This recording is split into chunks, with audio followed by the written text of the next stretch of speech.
My name is Nadia, and welcome to Family Planning and Abortion for Medical Students. I am currently a preclinical medical student in the Northeast.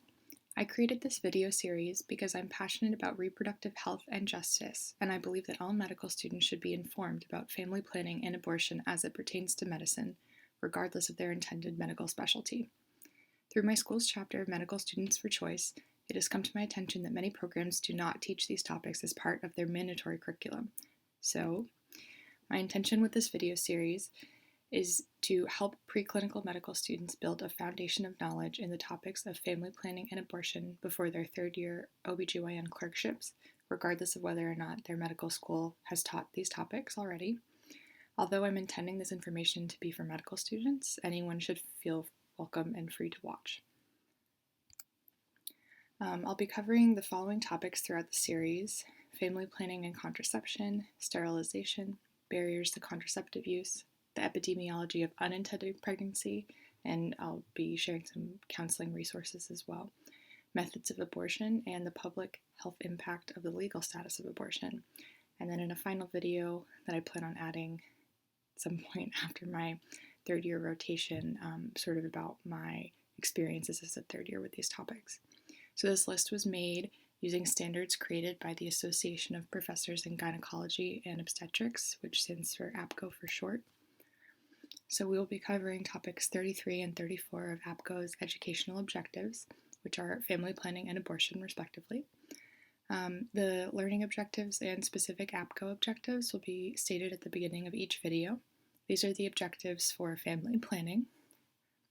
We will be discussing the mechanism of action, effectiveness, benefits, and risks for each major type of contraception, as well as emergency contraception, addressing barriers to accessing this contraception, and then the methods of sterilization, also known as permanent contraception. And these are the objectives for topic 34, which is abortion. So we will be discussing the methods of abortion as well as complications and the public health impact of the legal status of abortion. I will also be providing resources for non-directive counseling methods, and generally, because I can't fully cover all of these topics in this format, I'll be linking resources throughout in the course to supplement the presented material. So as I mentioned, I do have medical students for choice to thank for bringing my awareness to the importance of these topics. If you are a medical student, I encourage you to see if your school has a chapter or to consider starting one. They have really great resources and events that you can host to educate yourselves and your classmates further about these topics. So a few notes before finishing up. If you're not familiar with some of the language surrounding family planning and abortion, there are a few terms that have the same meaning, and it can be helpful to know when discussing these topics as people use a variety of terminology. So I'll mostly be using the word contraception, but references to birth control and pregnancy prevention also just mean contraception.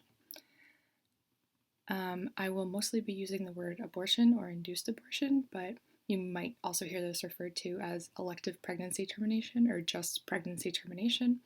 The word abortion has become quite politicized, so my advice is to keep that in mind when you're discussing these topics with people in general. POC stands for products of conception. So this is a neutral medical term referring to the fetal tissue and placental tissue that is removed during an abortion procedure. I'll use this term in the video regarding methods of abortion. And also please note, I'll be doing my best to use gender-neutral language in this series, as family planning and abortion are relevant to people of all gender identities and sexual orientations. However, some of the figures, studies, and statistics featured in the videos will use gendered language due to the way they were constructed and how data was collected. Hopefully, our field of OBGYN and other areas of medicine can start to move away from this as we conduct more inclusive research in the future. So I just want to say thank you for listening. I hope you enjoy the series. Please look in the intro folder for links and resources. Thanks so much.